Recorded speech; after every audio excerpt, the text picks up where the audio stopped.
Hello and welcome to day 150 of me trying to teach myself how to draw. Today was a rather interesting day with all the messing around with facial features that I did. First things first is I got the braids in, I got roughs in, and then kind of cleaned them up a bit while still trying to keep some of the unevenness because I don't want them to be too neat. But I also don't want them to be too like wind blown or whatever. I'm going to add strands later on when I do the painting, but like for the line art, this is where it ended up. And then I got the rest of his hair in, and then the beard. I think I have drawn maybe 2 beards before. I had no clue what I was doing. I had so many Pinterest pages open on my laptop, and I just clicked through them all, trying to pick and choose different parts of each thing that I liked and get things to work and get the hairs to kind of go in the correct direction and stuff like that.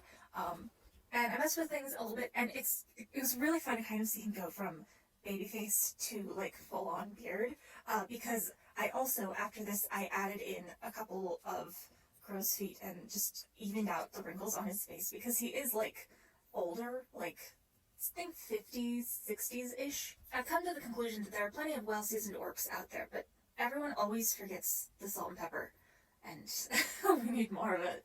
Also, eyebrows. What the heck are eyebrows and how do you draw them? Because it does not matter how many things I looked up, I could not get them to work nicely. Like the closer one I could get to work, but the eyebrow on the far side I struggled with. And in the end I still had to go back and mess with things because the one closer was still like too well groomed for what I wanted. So today was really a challenge in figuring out how to vary different facial features in ways that make them look how I want them to, but still fit on the face, if that makes any sort of sense.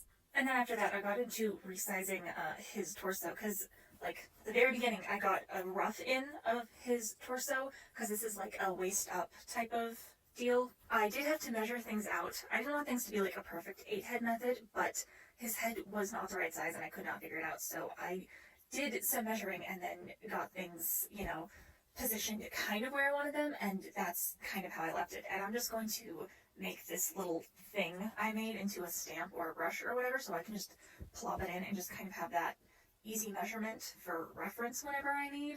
I need to fix the placement of like the pecs and the back shoulder I think is too high, and I also need to draw in his hands, the damn hands. And then I also want to add some facial piercings and maybe some scars, maybe a tattoo or two if I feel like my too much gene just hasn't really kicked in yet, if the braids weren't enough. I don't know, I'm just kind of messing around and having fun with this piece. Yeah, that's what I got done today. You can see my Bridgman studies here, and I will see you all next time.